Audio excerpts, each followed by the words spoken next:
Well, China's stock market is poised for its second weekly loss in a row, something it hasn't done in 6 months. Bloomberg's Stephen Engel joins us from Beijing with the details. Hi there, Steve. Hey, Zeb. Well, the last time the Shanghai Composite Index had 2 straight weekly losses was the last 2 weeks of February, when the market was trading around 2,000 points.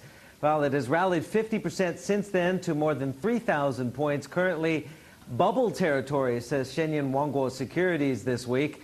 So investors have been paring back some of their holdings, Zeb. The market has officially entered a correction mode, having fallen about 10% or so since August 4th, when we hit just over 3,400 on the Shanghai Composite Index.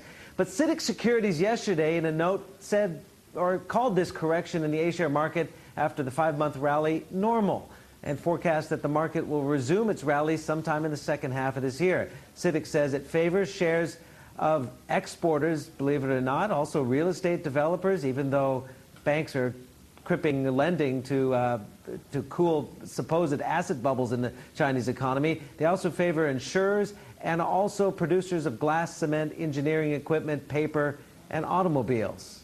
Well, here's how the markets are faring today. As we can see, as we end up the week today, it's been up and down into positive and negative territory. Currently, both the Shanghai and the Shenzhen composite indices are trading lower, albeit slightly. The trigger yesterday was when the Commerce Ministry said, or a couple of days ago actually, said that the 4 trillion yuan stimulus package cannot completely offset falling export demand. There's a sense of fatigue setting in, given that the markets have rallied quite hard. So, I mean, with the fear of possibly maybe the government trying to cool down some of the very expansionary monetary policy, there could be some profit-taking. Profit-taking, and we're seeing the blue chips. We can bring those up. Banks and energy companies are the most heavily weighted stocks in the Shanghai Composite Index. These are the top 5 most heavily weighted stocks in the Shanghai Comp, and pretty much dictate the direction of the market, and they are all lower, not surprisingly. PetroChina, by far the most heavily weighted stock in the Shanghai Composite. Zeb?